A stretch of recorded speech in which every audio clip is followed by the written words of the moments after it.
So again, thank you everyone for joining us. Thank you FIFA for giving us the night off, right, from the World Cup. This is the first night we've had off in this month, and it's for a very good reason. So it is our great honor and privilege to host Ambassador Rahm Emanuel at the Center for the Study of the United States at Tel Aviv University. Ambassador Emanuel served as Chief of Staff to President Barack Obama, as a congressman from the state of Illinois, as mayor of the great city of Chicago, and most recently as United States Ambassador to Japan. He is a leading member of the Democratic Party who has served in numerous positions inside the US government, and we are delighted to have him here with us to discuss the future of US-Israel relations. So first of all, I just want to thank Ambassador Emanuel for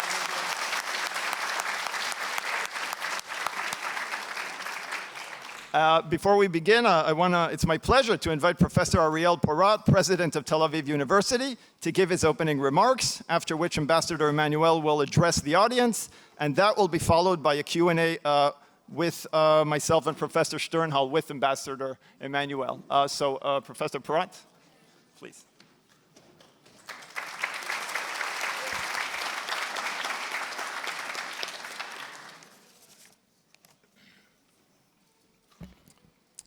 Good evening.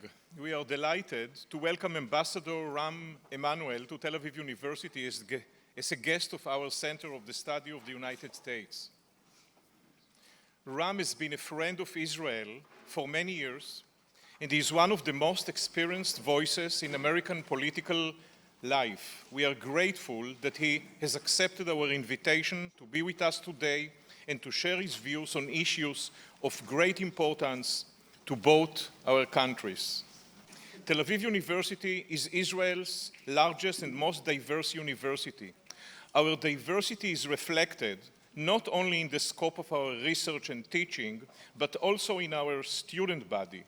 Students of different nationalities and religions, Jews, Muslims, and Christians from Israel and from around the world study together here.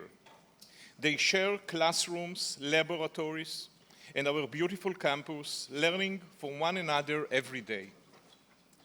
Many members of our faculty received their doctoral and postdoctoral training at leading American universities.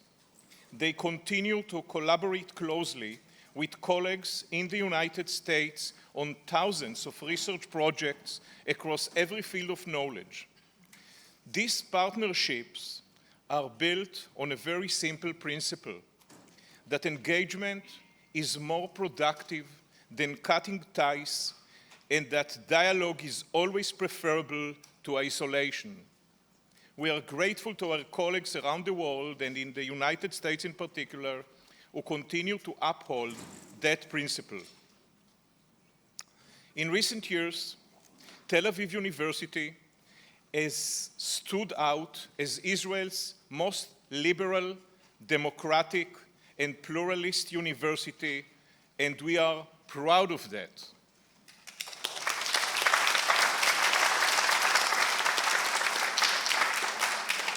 We are living through a difficult period in which the fundamental principles of academic freedom and the independence of academic institutions are increasingly being challenged. We know that universities in many parts of the world, including the United States, are confronting similar pressures. At such times, universities have a special responsibility. They are not only institutions of research and teaching. They are places where difficult questions can be examined openly, where a disagreement is addressed through reasoned debate, and where fundamental democratic and human values are defended. If universities cannot sustain these conversations, no institutions can. That is why Tel Aviv University is the right place for today's discussion. Rahm, thank you for joining us. We are honored to welcome you, and we look forward to your remarks. Thank you.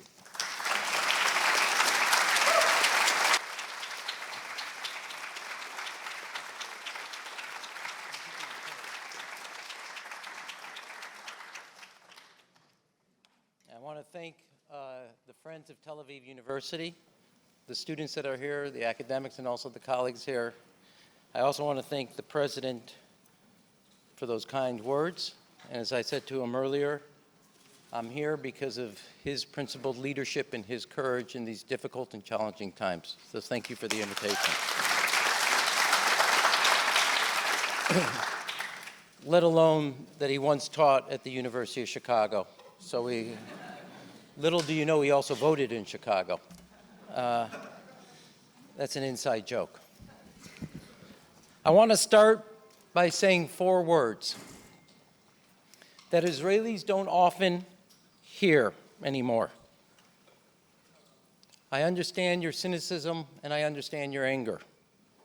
I understand why, even if you oppose the Netanyahu government, you're so prone to dismiss criticism from the outside world.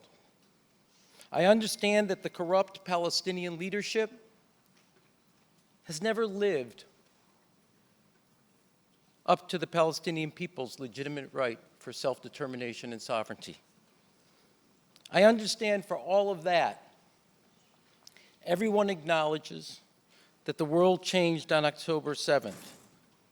The dynamics that prevail today were born well before Hamas consciously murdered and sexually abused 1,200 innocent civilians and kidnapped more than 250 innocents. And for those that paraded, celebrated, and cheered on October 8th, what happened on October 7th, your moral bankruptcy speaks louder than my words today. Before coming here yesterday, I visited my uncle's gravesite on Mount Olives, as I always do upon arriving in Israel. He died as a member of the underground. And as many of you may or may not know, my father, of blessed memory, was born here in Jerusalem and fought in the War of Independence. I had the honor, when I was working for President Clinton, of inviting my father to witness the moment Prime Minister Rabin and Chairman Arafat shook hands and signed the Declaration of Principles on the south lawn of the White House.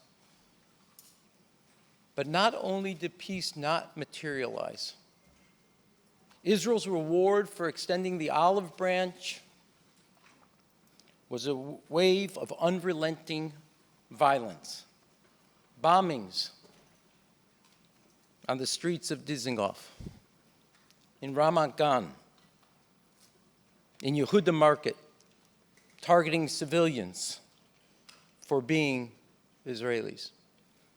I was still advising President Clinton from Chicago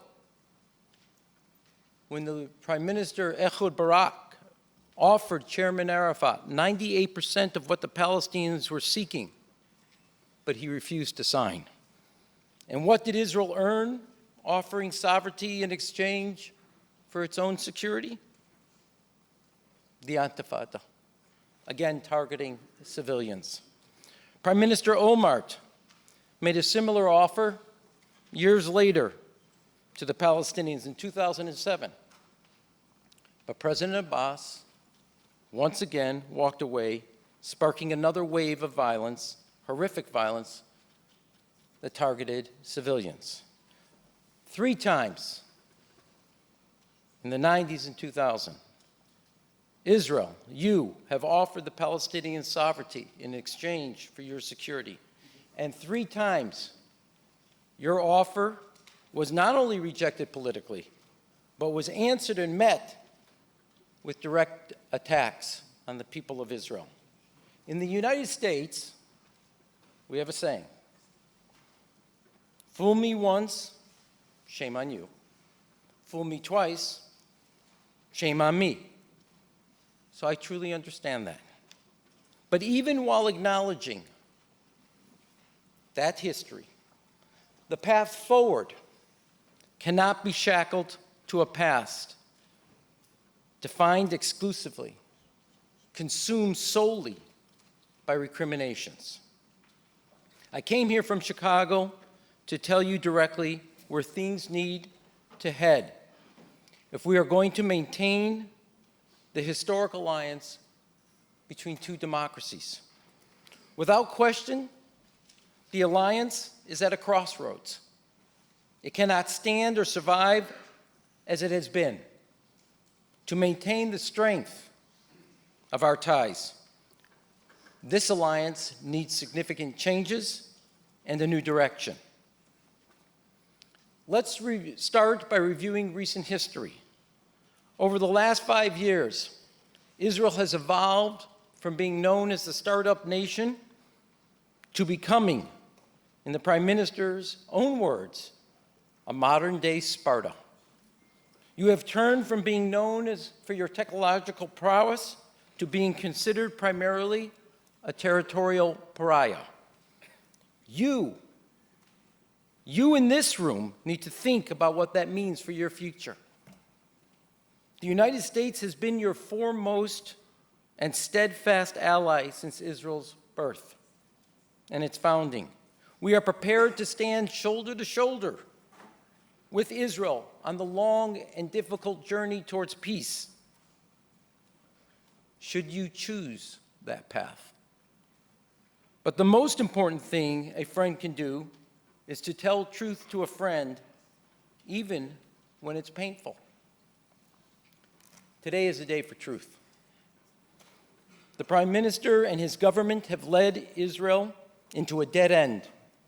For too long, American policy towards Israel operated under the assumption that the best thing Washington can do for Jerusalem is to blindly, to silently stand behind your government, without conditions, without demands, without consequences, even when we disagreed. That has been our mistake, and it's been not a favor to you. Unconditional support has produced a prime minister who has presumed that his strategic interest would incur no political costs if he ignored America's concerns about settlements and sparked a regional war.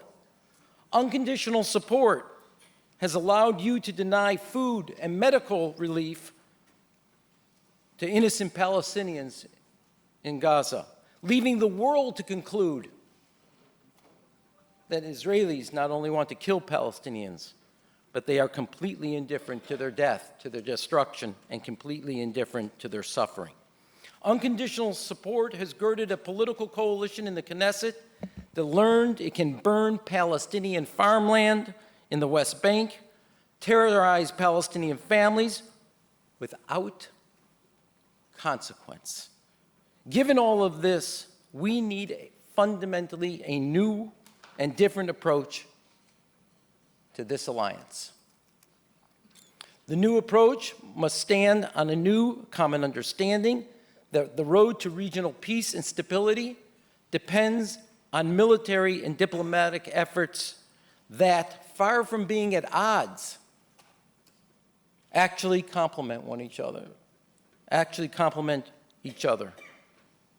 This was actually Israel's policy at one time. The late Prime Minister Yitzhak Rabin, who I had the honor of working with when I worked for President Clinton, admonished the country to fight terrorism as if there's no peace process and to make peace as if there's no terror. But Prime Minister Netanyahu has done the former to the exclusion of the latter. And as a direct result, support for Israel is plummeting around the world. You've lost Europe, your biggest economic partner and market. Your scientists face exclusion from international conferences and research networks. Your artists and academics are shut out of exhibits and meetings. In 2022, 55% of Americans held a favorable view of Israel. Today, it is 37%, and it is dropping. And among the youth of both America and Europe, the future of both America and Europe, it's even lower. The only diplomatic gain you've made in the last 3 years is Somaliland. As my grandmother would say, you lost America, you lost Europe, and you picked up Somaliland. Such a deal. But that's the consequence and the net result of policy choices. For years, when I've met with Israeli officials, Iran has consistently been at the top of the agenda, and for good reason. Both Washington and Jerusalem share an interest in keeping the Ayatollahs from possessing a nuclear weapon. But the history here is important. As an underscore to the earlier point, whatever anyone might have liked or disliked about President Obama's nuclear agreement, and recall that Prime Minister Netanyahu actively campaigned against it, many, though, in your own security services saw merit in the deal. The JCPOA froze Iran's nuclear program, had international support, and placed international inspectors on the ground. That's over. President Trump's decision to shred that agreement licensed Prime Minister Netanyahu to do what he has always desired and advocated: embrace a military-only approach. He encouraged President Trump to abandon the JCPOA in the first term, which was done, and to scuttle all diplomatic efforts and opportunities prior to February 28th, when Iran was weakest at home and in the region. You cannot achieve regime change, if that's your goal, from the sky, only from the streets. And look what's happened. Israel's lost ground. You're less safe today, not more. And the problem isn't the lack of military strength, but something more fundamental. Israel has failed to convert its military gains into strategic advantages. The same dynamic extends beyond Iran. You had no day after plan for Gaza. You had no strategy to make a partner of the Lebanese government against Hezbollah, Sinwar, Nasrallah, Khamenei, all dead. Just as many in Israel have long sought. And yet Israel has never been more strategically isolated. It should be obvious that strategic isolation is not a foundation for security. It's a countdown clock. I haven't been deaf or immune to Prime Minister Netanyahu's arguments. Indeed, he was taken aback when I had the audacity as President Obama's chief of staff to forcefully question in 2009 the wisdom of building new housing in the West Bank, provocative housing, a conversation, and I use that term loosely, that later spurred him to publicly label me a self-loathing Jew. He believes that being Sparta is worthwhile, even despite the reality that his own idol, Winston Churchill, once argued that weapons are not sufficient by themselves. We must add to them the power of ideas. Now here, I want to be very clear. The United States cannot continue to finance and support that cynicism in silence. You cannot fight indefinitely against a world that has stopped believing you have a right to fight. You must instead find a new sustainable path to peace, to security, and prosperity. And America stands ready should you choose that path. The new path needs to be shared by what has worked and what hasn't in Israel's efforts to become, in the late founding father Ben-Gurion's own words, a nation among nations. Through the decades, Jerusalem has pursued three distinct strategies: The first is unilateral action, which almost always creates instability. Think Lebanon or even Gaza after your withdrawal in 2005, which got you Hezbollah and Hamas, respectively, in the north and the south. These are the places in which Iran, your most potent adversary, has most successfully inserted its talons, where it finds and nurtures its proxies. Israel thrives working with other nations. Iran thrives working with failed nations and working inside failed nations. We should not be adopting, you should not be adopting their strategy with unilateral action. Even when you win, you lose. The second approach, which has also proven to be a surefire recipe, I hope that wasn't an editorial comment, for endless conflict is divorce and occupation. I want to be very clear about this. The pursuit of a so-called Greater Israel is as self-destructive and fanatical as the chant from the river to the sea. Your government has been complicit in the horrors now being inflicted on innocent families in the West Bank.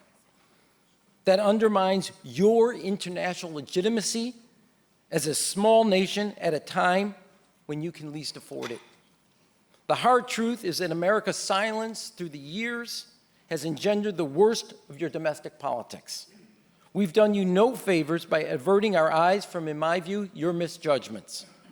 And to that end, if I have anything to say about this in the future, every Israeli found attacking Palestinian civilians or their property in the future will be sanctioned.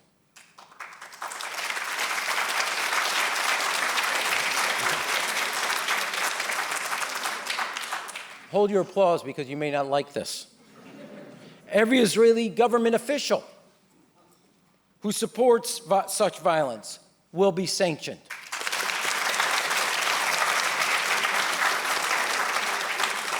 Every construction company or bank financing or building illegal settlements will be sanctioned.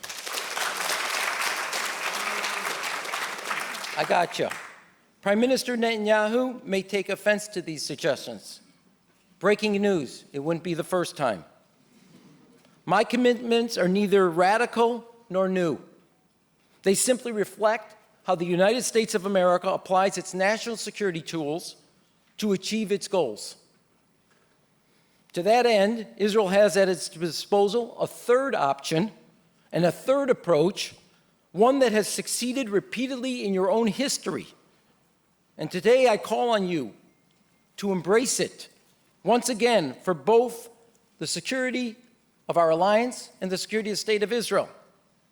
I will never forget how at the ceremony where Jordan and Israel made their peace in 1994, Israel's military leadership stood at attention during the Jordanian anthem. And Jordan's military leadership returned the honor during the playing of Hatikvah. The power of that symbol.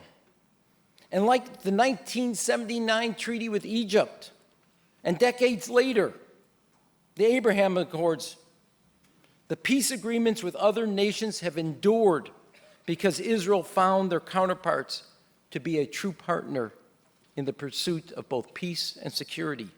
And the question today, can the same wisdom apply forward? And the answer comes down to a simple phrase: stability, regional stability. Even before October 7th, several of Israel's Arab neighbors, most notably Saudi Arabia, had begun to see their own strategic interests in a new light, acknowledging more openly that the corruption of the Palestinian leadership was hindering the Arab world's broad-based prosperity.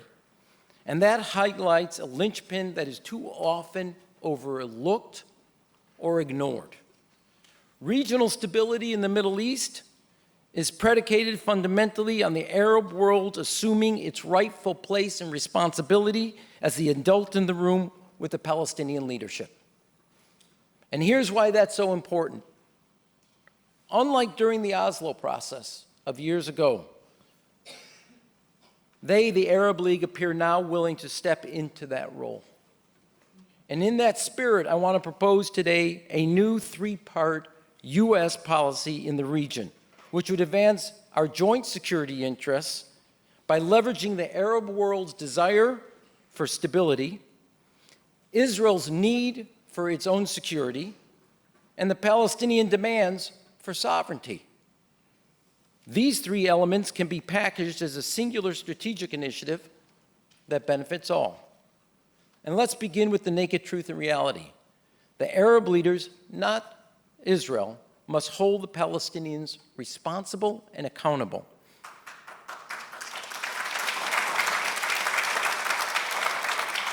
For their actions and for being a true partner in peace. And to that end, the now discredited path to a two-state solution should be replaced by a 23-state solution. The 21 Arab nations that have exploited Palestinian rights as a slogan for decades now need to roll up their sleeves, stand up a governing authority capable of accepting the historic Jewish connection to the land of Israel. The new institution must put an end to the heinous practice of financially rewarding terrorists who kill Jews because they're Jews. And they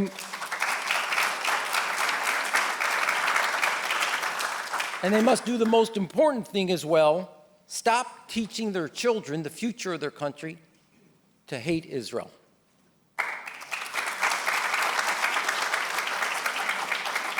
At the same time, Israel must cease and desist from its cynical game of nurturing destructive organizations like Hamas,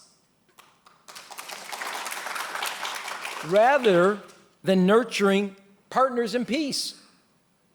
Your government shouldn't be permitted to take unilateral actions in the West Bank that undermine the possibility, the opportunity of a peace agreement. With those preconditions met, we would open the door to a new reality. The Arab League would establish full diplomatic recognition of Israel. And Israel with all 21 members of the Arab League, just as they had once proposed. The political benefits for all parties would be far greater than a two-state solution could ever offer the two parties. But if I can't convince you of that, I want you to think about this. If Israel made peace with 21 members of the Arab nations, that would be your greatest day and Iran's worst nightmare.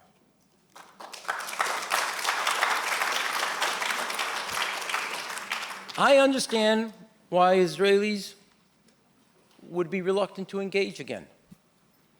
I get it. The terrible atrocities, the unspeakable horrors of the violence and sexual abuse and the killings on October 7th are seared in your collective consciousness. And they have convinced many Israelis that the Palestinians want only to kill them. And after the last 3 years of war, the Palestinians are convinced that is all that Israel wants to do to them.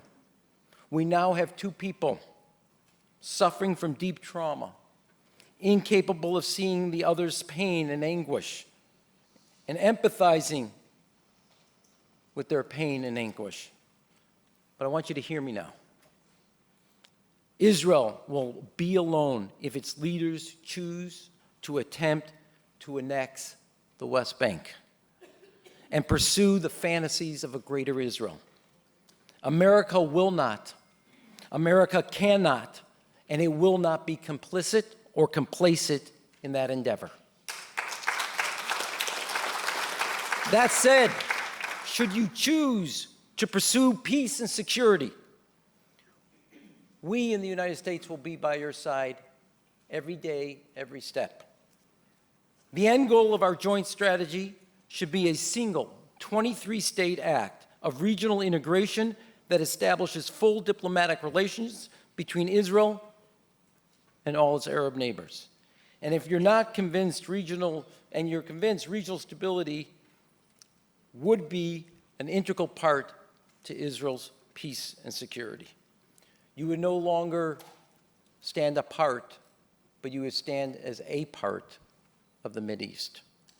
Second, because the region's prosperity depends on stability, we need to restore the economic promise of what it means to be a startup nation that once seized the world's imagination.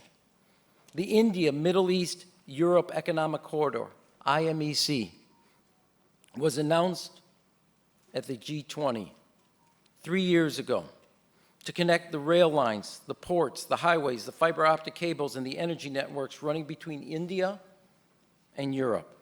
By reducing logistical costs by 30% and bypassing the Strait of Hormuz, it would make Israel and several Gulf countries indispensable nodes in a new global supply chain and give each country along the corridor a direct financial stake in regional stability.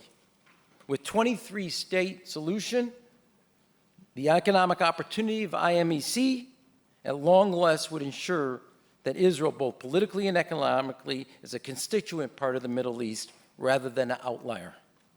And finally, much as America benefits from the alliance with the Middle East's most dynamic democracy, I've said it before, we should end at long last American taxpayers' subsidy of Israel's defense budget.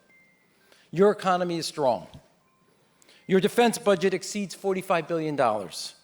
We in America would continue to ensure that the IDF maintains its qualitative edge.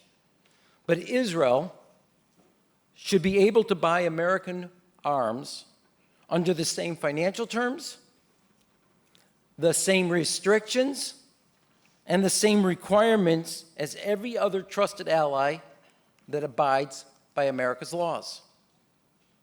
This new direction is about a new reality. Those chanting from the river to the sea need to hear this. You will never have your way. But those calling for a greater Israel, you need to hear this. You will never have your way either.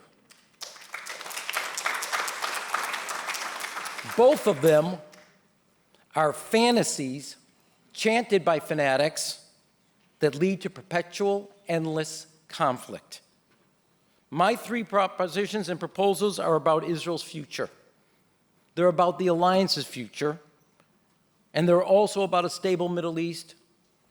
They're also about America's interests. An Israel that buys its weapons like an ally, not a dependent. An Israel that has full diplomatic relations with all its Arab neighbors and is no longer the world's pariah. An Israel that is the technological spine of the most important economic corridor on earth. I have spent 30 years standing up for Israel when it was politically costly and watching the windows of peace narrow. Not because peace was impossible, but because leaders on both sides found conflict more convenient than compromise. Hamas's goal on October 7th was not just to kill and abuse as many Israelis as possible. It was to extinguish the idea that one day Israelis and Palestinians could live and find side by side and find common ground. The tragedy is that Netanyahu has helped Hamas achieve that objective, not by being too soft, but by being so reckless and unwilling to plan for a day after in Gaza, which would have created and offered an alternative beyond occupation and isolation. The Israel I grew up believing in was about making the impossible real, having both the imagination and the tenacity to make the desert bloom. In the United States, we have a saying: if all you have is a hammer, everything you look at is a nail.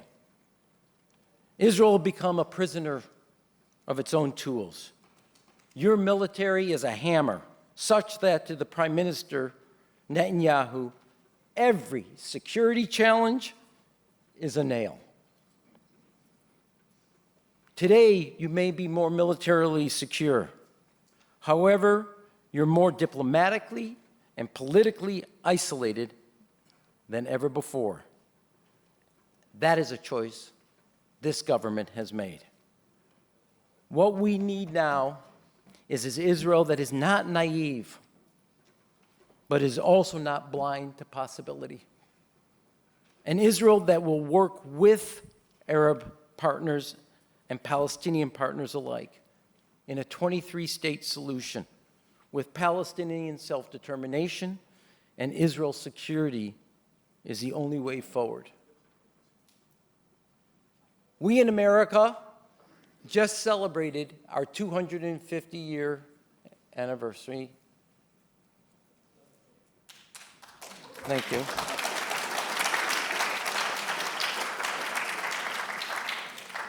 On a revolutionary idea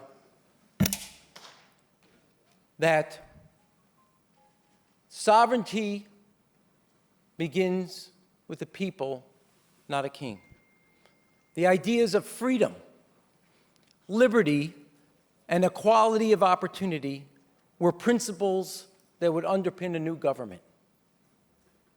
And if you took a bet 250 years ago, you would have taken that bet. Through thick and thin, right and wrong, turns in the road, we proved the skeptics and the cynics wrong. I speak to you today in 2026. In 22 years, this country will be 100 years old. In public life, it's a blink of an eye. Will that Israel be the Israel that has more Nobel winners per GDP and size of population than any other country in the world? Will it be the country that captured the imagination of the world as a startup nation? Will it be the country that helps on the cures to cancer, finds ways to feed the hungry in a both sustainable and resilient way? Will it be a world and a country that contributes to the betterment of humanity? Or do you believe in your heart of hearts that in 22 years, what you know today will be tomorrow? That choice is yours. Toda Rabah.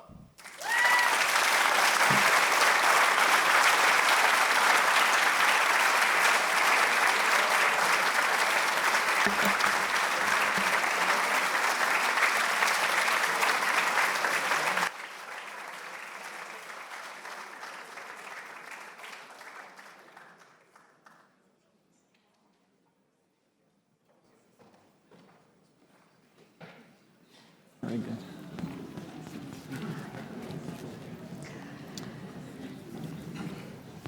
Okay.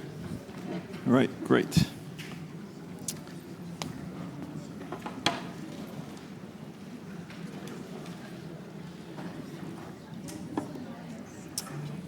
So thank you very much, Ambassador, for the thought-provoking remarks. I think we have a lot to talk about. We'll try to condense everything in the time that we have left.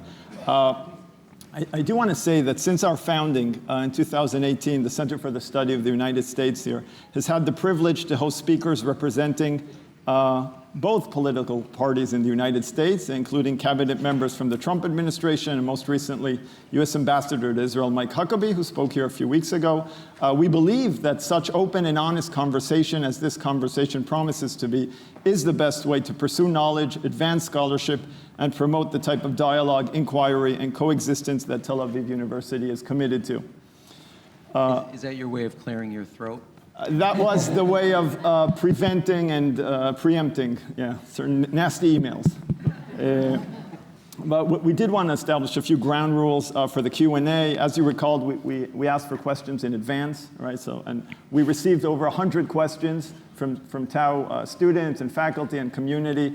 And what we did here, we tried to condense them and refine them and distill them and really use them as the basis for the conversation that Professor Yael Sternhell and myself will engage with the ambassador. I do want to say that Tel Aviv University is very proud to represent students and faculty from all across the political spectrum, and the questions that we have chosen express and reflect that, and that was very important for us, and we're very proud of that. So that is just the ground rules moving forward. And maybe, Yael, do you want to maybe begin? Yeah, all right, let's get started. Thank you. There is a lot on the table here, and maybe let's start with the practicalities. You speak of a 23-state solution, but that solution will still have to depend on Israelis and Palestinians resolving the bitter territorial conflict over this tiny piece of land. How is that going to work, and what will the United States do differently this time as it approaches a possible solution to prevent another failure in trying to achieve this goal? Well, we can prevent, we just can't guarantee that it's a failure. First, is this on? Is everything okay? So first and foremost, I think the lessons learned out of the processes, I think I said earlier about Oslo in the remarks, was that was something the CIA would have done.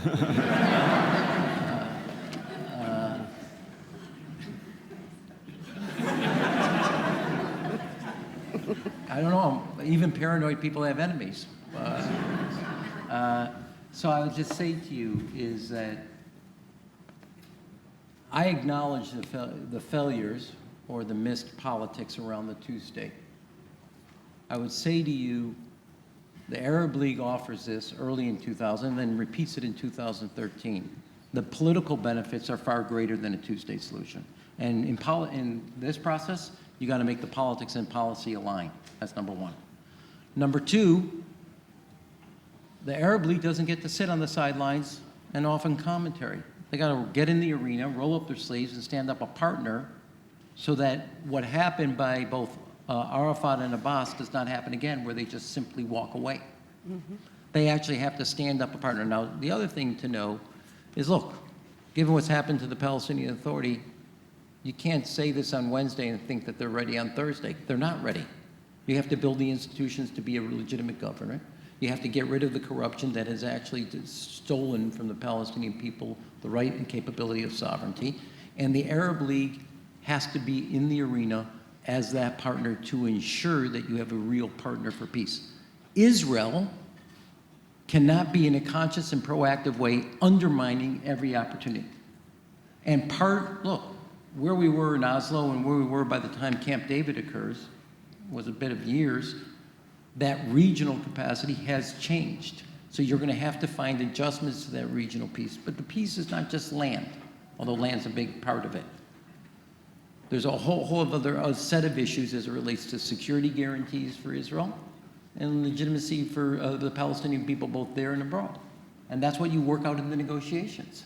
But you get other parties invested because there's more of an opportunity on the political side.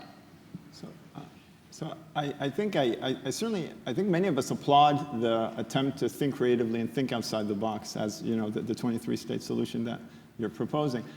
I can't help but kind of have this deja vu, right? Because you mentioned the Greater Israel, right? And really, it just struck me that I think Secretary of State Baker gave a very similar speech at AIPAC, it's like 35 years ago, and many have since made more or less that calling out Israel and multiple Israeli governments to do that, and also calling the Arab states to take the initiative and do more, right? I mean, the Saudi peace proposal in 2002 and everything, and I wonder, so what has changed to make now this moment when we can do these things that we haven't been able to do for 30, 40 years? Well, one, nobody took the challenge the Arab League to come forward, not just take what you said on a piece of paper, but actually take ownership of it. Not just make a proposal, but put some sweat equity into the game. Big difference. Second, where members of the Arab League from Saudi Arabia to UAE to Kuwait were, where they are today, they're more integral into the world economy and have a greater financial interest. They're not just producing a commodity and just selling it. They're financial centers, they're tourism centers, they're intellectual property spurs and places of innovation. They are more integral and integrated into the global economy than they have ever been, surely more than the 90s, and surely before Jim Baker was Secretary of State. They have an interest now in regional stability that goes to their bottom line. So the difference is leverage that. In politics, your goal is to find leverage points that facilitate something else. They've never been asked, never challenged, and now they have an interest to actually get in the boat and start rowing along. They've had the freedom and luxury, and they've been given a pass to sit on the sidelines. That's one. Two, while the world here has been on both undermined, or in that case, my own view from the housing side, but on the third part, the Palestinians never have made an effort. Listen, I don't know about you, I'm married. I've never gotten an offer at 98%. You get 98% and you say no, what were you holding out for, 99? So, I know, hold on, I get the It's a little more complicated. I know you don't like the marriage metaphor, I get that, okay? No, that's not it, actually. But thank you for the marital advice. But 98% offer. And first of all, that is a beginning point to be then rejected, and the answer is violence. That is corruption on both sides. And what I mean by both sides, both internally to the Palestinians' legitimacy and outside. So I think you leverage that point. And also, I say this here, I'm in Israel, to you. You're a country. You're a country of 10 million. How long do you think politically, diplomatically, strategically, and economically you can stand being a pariah and isolated? Do you think this is a sustainable to 2048? And so my answer to you is, you know the status quo. You're isolated.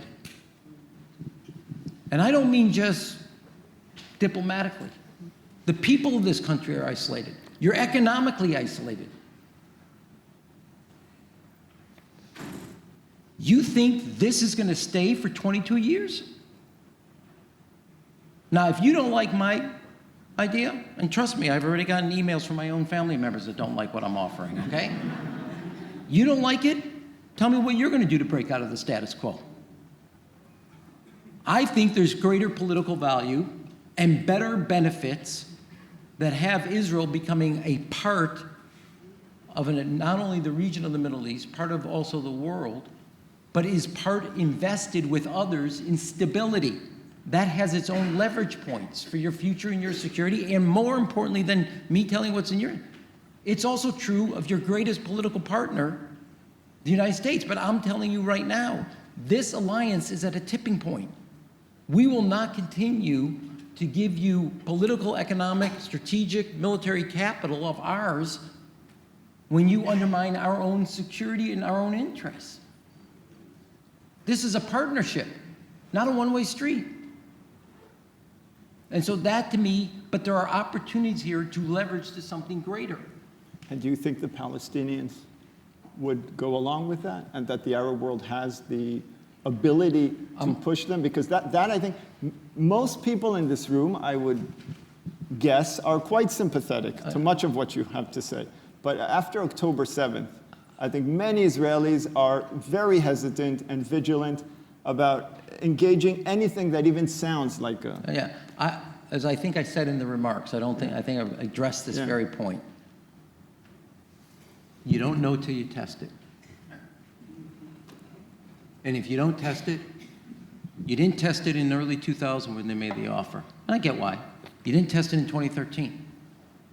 The one thing I can tell you, having been mayor for 8 years of a very big city. Tough city. We like our toughness.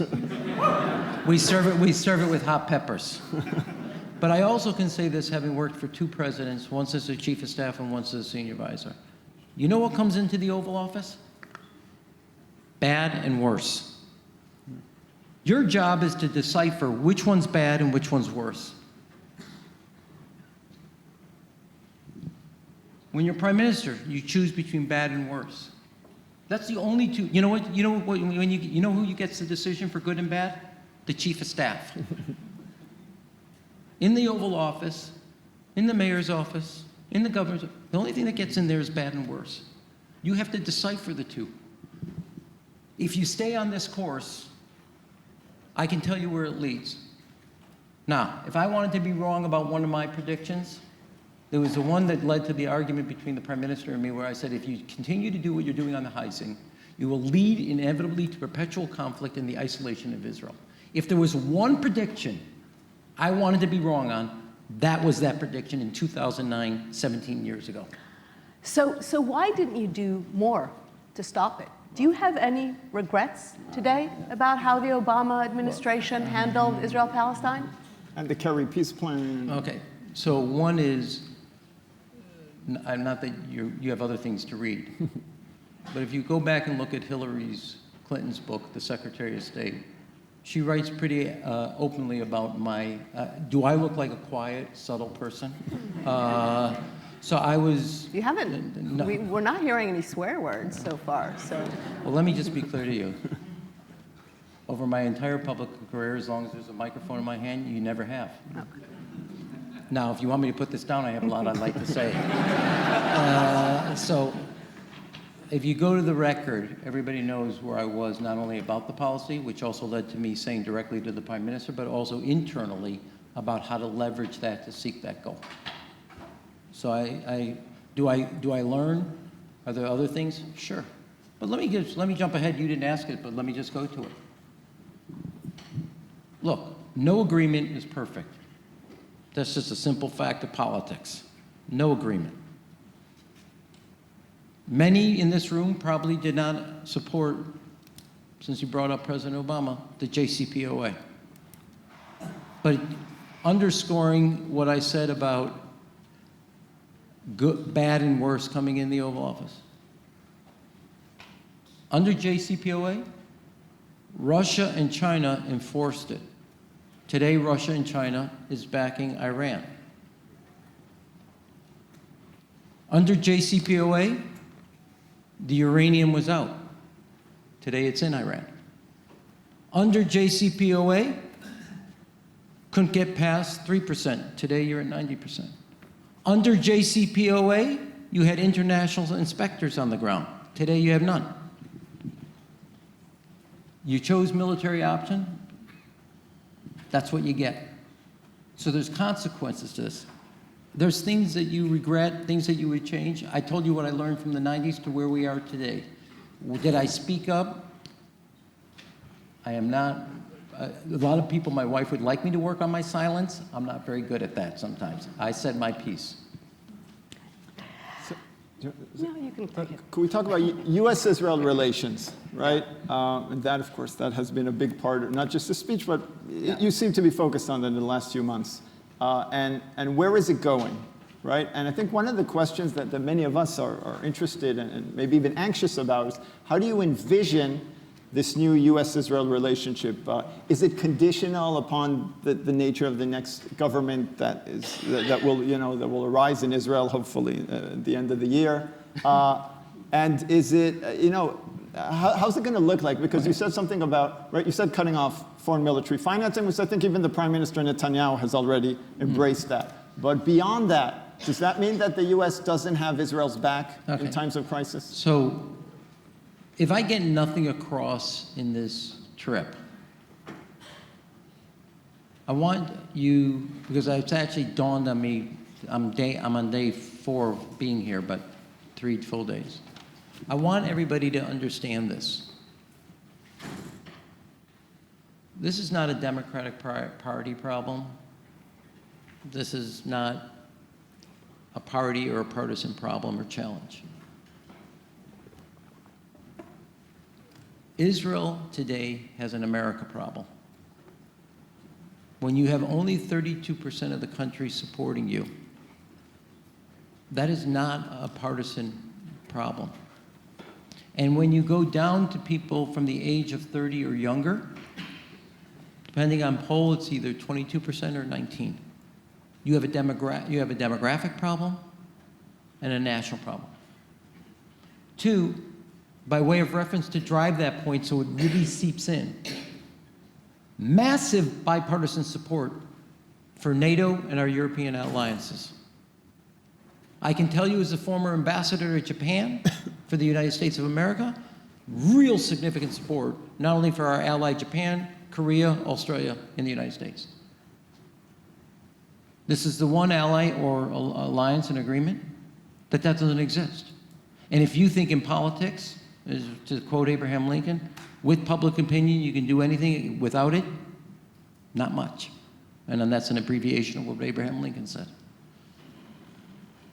So I'm telling you, it has to change so you understand and appreciate the depth of the challenge. I don't come here, I come here as a friend. People may not think the message is friendly, but understand the last 3 years have had a huge shift. Now, if you want to fix it, the status quo is not sustainable. If you want to get bust out of your isolation and your pariah status, you have some options. You decide to do that, the United States of America will stand shoulder to shoulder with you. You don't decide to do that, you decide to double down on where you are today. It's not a political system that can sustain that. I'll give you one reference point if you don't believe me. President Trump, when he wanted to do a military aid package for Israel and other countries, but Israel, didn't go to the United States Senate for a vote. Did not. Couldn't. How long do you think that's going to work? That's just on the military package. You have a veto at the United Nations. Right, and that. Okay? You have other pieces of our political, diplomatic, economic opportunities. So you have to think about the one thing I also want to say. A country in their national security toolbox has 4 instruments: military power, political persuasion, economic statecraft, and cultural attraction. Israel has ignored 3 depending on 1 and made its national security toolbox 1 tool. We sometimes stupidly do the same thing under our present administration. And so to me, that leaves you more isolated. But understand, no other ally or no other alliance that the United States has this small a support and is this securely challenged. So you have to change it because you have an interest, I think you do, in the alliance. If you don't, say it out loud, understand the choice you just made and the consequence. I come here saying that we have 2 democracies, shared interests, worth strengthening if you choose the right path. But if you don't, understand that that's a choice that has other repercussions. Okay, I think we can move to. I'm doing the talking and you sound exhausted. Well, I'm thinking.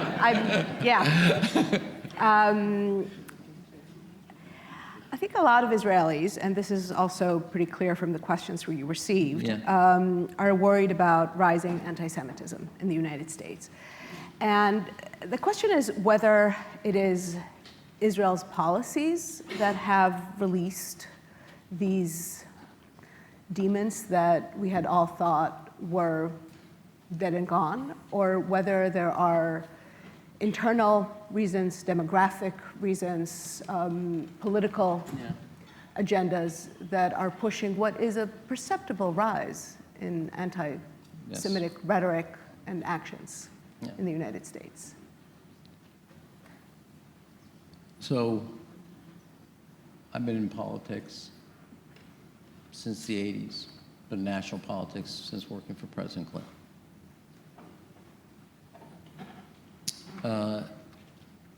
To the core of the question, let me say this, and I've been the target of anti-Semitism, but I've also seen the best of people. When Amy and I were living in Japan as ambassador and doing our job, somebody spray painted on our fence Nazi insignia and symbols.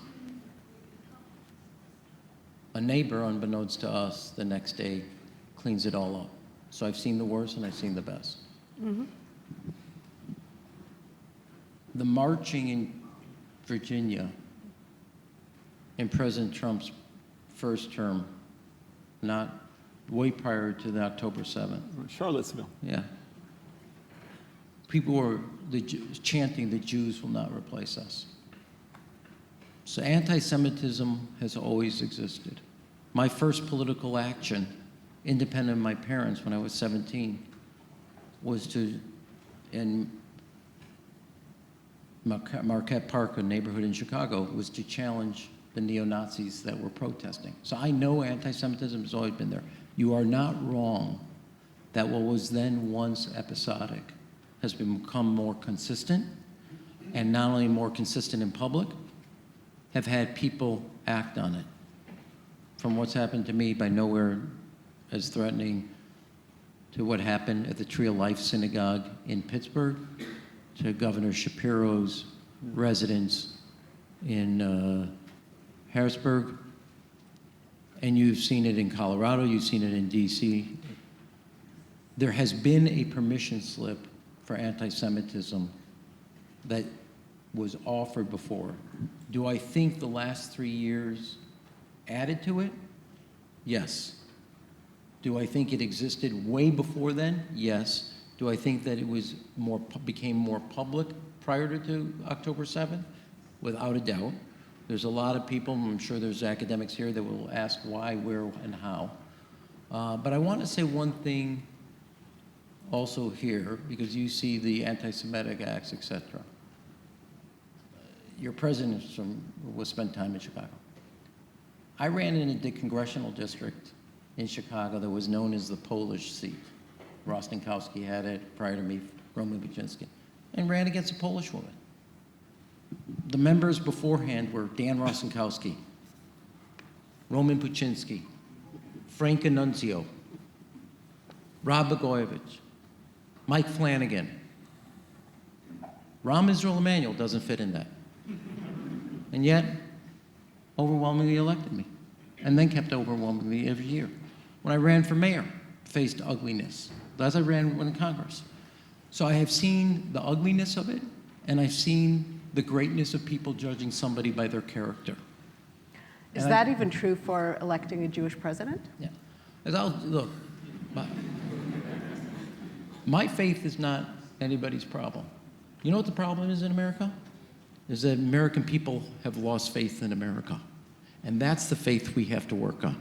And if my faith is a problem, or if it's a problem somebody has with Governor Shapiro or Governor Pritzker, don't vote for them. Because I can tell you from myself, and I can tell you from two of them who are friends, our Jewish moral teachings is our guiding principle. And if our faith is your problem, don't vote for us, because it is what guides me in the political actions I take in giving children early childhood education, in giving children health care that they never had. But the real challenge isn't my faith. The real challenge is the fact that the American people have lost faith in America because they think America has lost support for them. And that's the faith that America has to work on, and that's worth our working together to restore that faith. So I would like, we were talking about anti-Semitism, and of course you mentioned Charlottesville and on the right, and Tucker Carlson and all of that, and we know, right, and we know that. I think the problem, I think, for a lot of certainly Israelis, but also American Jews, is about anti-Semitism on the left, right? And the transformations within the Democratic Party. Can I ask you a question? Yeah. I know you're supposed.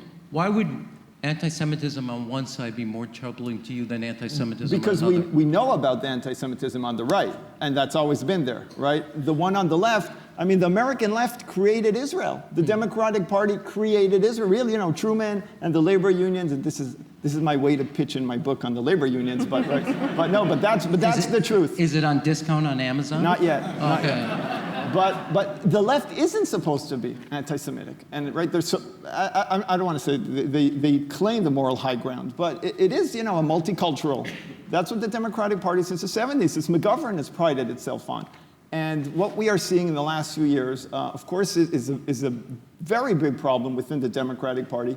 And you know, people don't need me to say that a lot of American Jews who support Israel are rethinking their support for the Democratic Party and are thinking, does the person who defines himself as a Zionist, as I think you do, right, still, do they have a place in today's Democratic Party? And here, right, we're in an age of Mamdani and Mayor Mamdani and so forth. So let me just, if I could challenge you a little. Please. You say all that. You say a lot of American Jews questioning their commitment to the Democratic Party. True. Well, you haven't asked is, there was a poll out today, just one capturing of public opinion. Mamdani is more popular than Netanyahu among American Jews. Right. Well, wait a second. You laugh. But since we're dealing with a very difficult and serious issue called anti-Semitism, which I'm assuming everybody in this room has some interest in that question. So you answer that. You're telling me the left in this anti-Semitism, and I've met with Mamdani, unlike the three of us, I'm the one person that has. Okay, so I'm just saying to you that while you're not wrong that some members of the Jewish community who think of themselves as Democrats now questioning their loyalty or their commitment to the Democratic Party,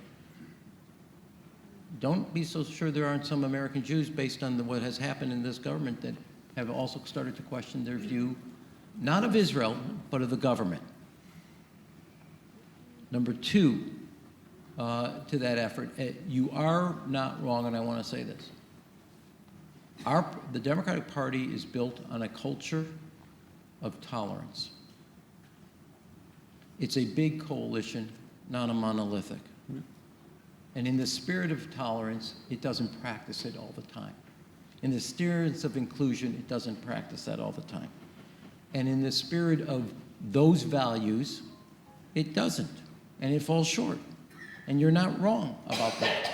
But I will say one of the ironies is I think I do politics, right? At least that's what I practice. So you're not wrong about anti-Semitism. You're not, I wouldn't agree with your premise that it's different on the left versus the right, but that's for a debate for another day. The irony is, on the other hand, you've never had a time in American history, I haven't decided, Josh hasn't decided, JB hasn't, and there may be others, you'll have more Jews running for the nomination than ever before. At a time in which both of you have told me, and I don't disagree with you, there's more open anti-Semitism. Now, don't you think that's a little ironic? And doesn't that reveal that maybe that's not what is totally there? So the problem is Israel. It's not being Jewish. It's Israel. Okay, so assuming that it is, let me say this, okay? I will say this. Assuming that it is, all right? How can it be repaired? Yeah. Has this ship sailed? Fair question. And what will have to happen in order for it to be repaired? We're going to be here for dinner, okay? All right. So, one, I really think you need to draw a line. I don't think it's totally Israel. I actually think it's more the way the government has conducted the policies in the name of Israel. Two. But the Israeli government is democratically elected. Without a doubt. It ain't North Korea. And the American government is also democratically elected. Yeah, right. That's the. More or less, yeah. And I'm well aware, and I disagree with it. And it doesn't represent me in the way that I would like it to represent me. And this November, we're going to get a correction. Okay?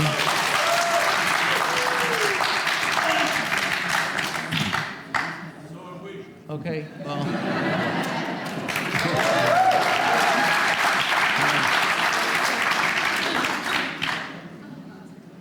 But, look, I offered a set of ideas. Do you have other ideas? Fine, offer them. I'm warning, and I thought the reason I took the president's offer, because I never believe A in woulda, coulda, shoulda. Two, You have elections, sometimes you have 5 elections very quickly because you can never settle something. But this election for Israel, but also for the United States, is not just another election. You have to get, everybody knows you know how to use an F-35. Well, not me personally, but yeah. Wow, I wasn't suggesting. Everybody knows that Israel knows how to fly an F-35. What Israel, nobody has seen yet, that Israel knows how to pick up the phone and call the head of Syria, which is totally different than the 2 Assads, who has said he wants to come to a security agreement with Israel, and say, well, what's in your mind?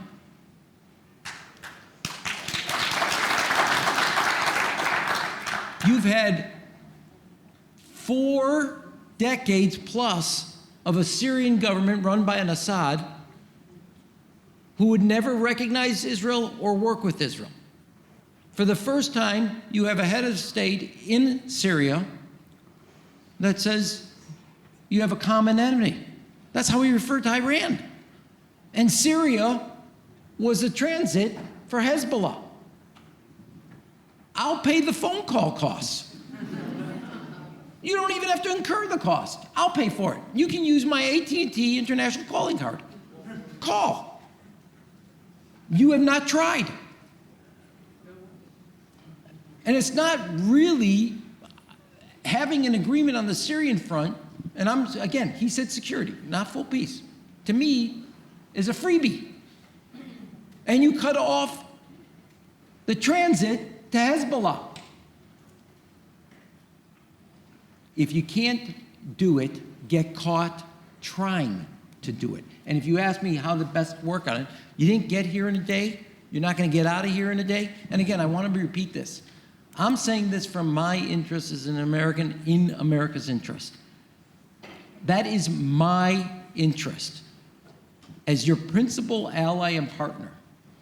This is not a sustainable path that for 22 years, when you reach 100, that you think we're going to be here like we are today, like we have been for the last 22 years. It's not possible, both as a student of politics and beyond the student of politics, and it's not in Israel's security interest, and it's not in our interest from a security standpoint, and the alliance can't sustain, as I think I've been very clear, it's at a tipping point. So what needs to be done to go back to that golden age, if even possible, because maybe you mentioned demographic changes, right, and certainly geopolitical changes, and the rise of Asia and so forth. I've given us, here's what I'm doing. I've given us an agenda. Yeah. It's my agenda. In our country, when we run, your country, you'll run, you'll offer your agenda. My agenda is, here's what peace can get you, here's what economic integration can get you, and rather than stand outside the Middle East, you'll stand as an integral, trusted part of the Middle East. But you have to come up with an agenda besides a war north, a war north on the other part of the north, a war south, and a war across there. You can't just do that. And here's the thing. This is a great research university. Massive amount of patents come out of this university. You can't participate in international conferences. Your papers cannot be accepted. Artists from this university, students who graduate with degrees in art, cannot participate in art. Your own fans can't go to sporting events. That's just on the surface. Go deeper. You know, to govern is to choose. You as citizens will have an election. You'll make a choice. We're going to do the same. But you have to have a set of policies that actually, I think, provide for your security, provide a different profile, and actually start to make you a part rather than a pariah. Yeah, do you? Okay. I mean, I'd be happy to move on to some domestic issues. Right, so one final question, just on this issue, because U.S. history for 200. I mean, you said it in the speech as well, and you said it in the past, right? Israel, I'm quoting, Israel is more militarily secure, yet more politically isolated than ever, right? And what, I don't want to play devil's advocate here, but just the question is... Yes, you do. All right, so... But it's an interesting question. And this is right, Prime Minister Netanyahu and his supporters say, well, right, so we had to choose. And they claim, at least, that the political isolation is the inevitable result of the need to ensure Israeli national security, and that, regrettable of a choice as it may be, they had to choose security over whatever, Israel's stature in the world. You know the phrase in America, can you walk and chew gum? Yeah. Did anything that's going on today prevent you from calling Syria? You can do that simultaneously. Nobody said that you couldn't do that. I understand the notion that the strategic world changed on October 7th. Yeah. Okay, I understand that. Especially 1,200 innocent people, both killed, maimed, and raped. And 250 of your fellow citizens, some of ours, taken hostage because of their faith. But part of a strategic security is not just your military alone. Part of your strategic security, this is true for the United States, is leveraging both of them simultaneously in an integrated approach to achieve the objective. That is how you achieve security. If you define it by how many people you kill, you're missing what actual security brings. Now, I don't mean to do this, but to contrast this point, you'll make your own decision, the Prime Minister will make his own policy, but members of your own security establishment said this. Is the JCPOA with Iran perfect? No, nothing's perfect. But China and Russia were about ensuring that Iran never got a nuclear weapon. Today, because of military action, China and Russia are on the other side of the table. Because of diplomacy, nuclear material, uranium, was outside the country and never could go past 3%. Today, it's in the country and is near 90 because of military action. In the past, you had international inspectors on the ground looking. Today, they're not provided the ability to go in. Before, the world economy could move on or not during a conflict. Today, not because of a nuclear weapon, but because of a nuclear option, Iran holds the world economy hostage called the Strait of Hormuz, their nuclear option. Diplomacy, political strategy, and military go together to complement each other, so 1 + 1 is more than 2. That has not happened. That was the argument, and maybe I wasn't clear enough, Winston Churchill's quote, who the Prime Minister thinks of himself as. Yeah. Even if the US commits to this kind of ambitious plan, even if Israel and the Palestinian people commit to this ambitious plan, is a United States that is still, or that is increasingly defined by an America First agenda among large swaths of the American public, can it be relied on to stay committed? Or are we going back to a 1920s, 1930s moment in which, in the same way that the United States does not want immigrants coming in, it's not going to want to spend treasure and energy on resolving this thorniest of conflicts? Well, at the same time you say that the support by Americans and the support for NATO, just as recently as last week, is very strong in America. And that's, if you wanted to use one definition of America first, NATO would not be an example of it. And in fact, there is broad support in the United States among both parties, all three parties, meaning Democrat, Republicans, and Independents, for NATO, for alliances. And in fact, you can go by country and you can go by institution of alliance.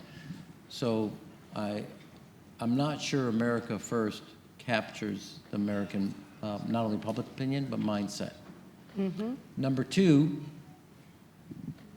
you don't have an ability to construct or conduct foreign policy outside of public support in America.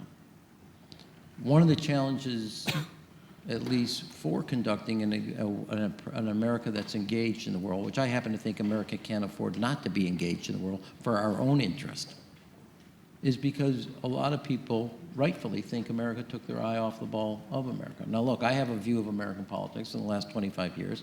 There are 4 seismic events that change American politics. Forget this election, oh, they didn't do this, they didn't do that, they didn't know how to use social media. 2002, America goes to war in Iraq. 50,000 of our fellow citizens die or are maimed for life. We spend over $1 trillion, and it's built on a lie called yellow cake in Niger. And nobody responsible for that lie is ever held accountable for one of the worst foreign policy decisions in America. That's why we got Trump. 2, 4 years later, we have an economic piece called the liar loan, and 7 million of our fellow citizens lose their home and their life savings. And all the bankers argue for their bonuses, and not one bank or not one banker who perpetuated the liar loan ever held accountable. 4 years later, when Xi comes to power, we let Battle Creek, Michigan take on Beijing, China, all by itself. Because globalization and integration was great. About 5 years later, COVID comes about, and essential workers get one rule, and everybody else gets to do distant working. The through line of those 25 years of the 4, these are my analysis, the 4 most critical disruptive areas is those who are very comfortable and well off, stay comfortable and well off, and everybody else is downwind and is holding on. Can you conduct a foreign policy of an engaged America? You can. Do you need to take care of the home front and work on what I think is the crushing issue for America? Owning a home used to be the age of 26. Today, the first-time homeowner is 40. College education used to be your ticket into the middle class. Today, it's a straight ticket to your parents' basement, and you can never leave. Used to be your 401k was about your retirement security. Today, it backstops your paycheck, and you take money out every month because you can't make it to the 31st. Your health care used to be something you could rely on. Today, it's a perpetual argument with your insurance company about the word no, even when your doctor and your nurse and your health professionals recommend that policy. Every piece of the American dream is not cracked, it's broken. Can you get a foreign policy of an engaged America? 100%. And that foreign policy will be strengthened with America stronger at home.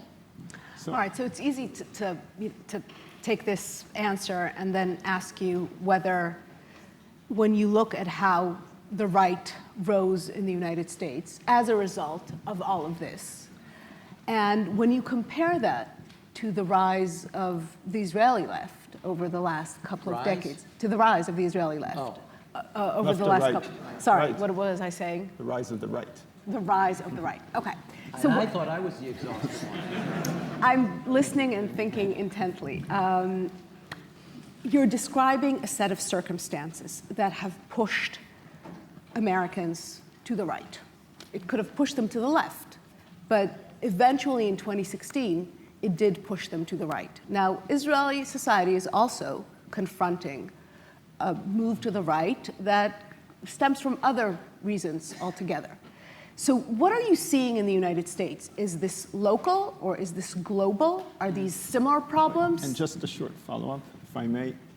All the cataclysmic, and these were cataclysmic events that you mentioned, the Democratic Party was at least partly responsible for them, and we have to acknowledge that as well, right? China, WTO, the 2008 financial crisis, and there was Dodd-Frank, right? And that was a very important, I think, That right? comes after, Right. as a response. But the question is, no one paid the price, right? That's what I just said. So I'm not, you say Democratic Party, I mean, I'm not here to, no, because I actually think saying who's to blame. First of all, the Iraq war was not under the Democratic administration. The financial meltdown was not under a Democratic administration. That's 2 out of 4. Third, I don't actually think China and WTO. I actually think what the problem is when China continues to break its agreement in the WTO and never held accountable. That happens in both Democrat and Republican administrations. And in fact, if you want my analysis, it's too much business and commercial interests in American national security not weighed against other values and interests. COVID did not happen. So I don't mean to get that, but I'm sorry, you're 3 for 4, okay? Number 2, let me say this. I think as it relates to the premise of the question. And my point about this is that every one of these points, the establishment breaks confidence with the public. And what you do have is that people basically forget about all this and break it. Donald Trump runs in both 2016 and 2024 on the singular message, I will be the instrument of your rage and your anger. And the anger, I'm giving you my analysis of the 4 things that I think are seismic disruptions in American society. Now, the other piece that just leavened this slightly, is this is not unique to America. You could call the disruption and the kind of politics you're seeing is more in the developed world than just the United States. We have our own spin, our own flavor on it. So that's my kind of take on how it is. Now, in some parts, you can say it manifests right. Some parts you can see in America, it manifests far left. I happen to think, focused on what I think are the core things that, if I've done this from around the country in my travels, the angst that's driving America is the fact, not just this, the fear and worry of what you used to strive to get to is now a struggle to stay. And more importantly, that your kids will never have that shot. And then it's torqued up where Washington looks like Disneyland on the Potomac and nobody is paying attention. They're all focused on different things, fighting, and I was a participant in it, so I'm not totally innocent in my time, but not focused on how do you handle climate change and make more communities resilient? How do you focus on AI and what it will do to the social contract in America? How do you ensure that what I think is available to my kids is available to all American children? Not a guarantee, but the access to it, the opportunity to achieve it, the opportunity to get there. And the fear that you see, the anxiety that you fear that's driving our politics, yours for a different reason, totally different, is the fact that I don't think anybody's paying attention to it. I mean, maybe a politics of fear is really the great common denominator between the democratic crises. Yeah, right. So that is not the hopeful message we wanted to conclude on, but thank you very, very much. We do deal in reality. Thank you. I thought we have to talk about the Civil War. Thank you very much.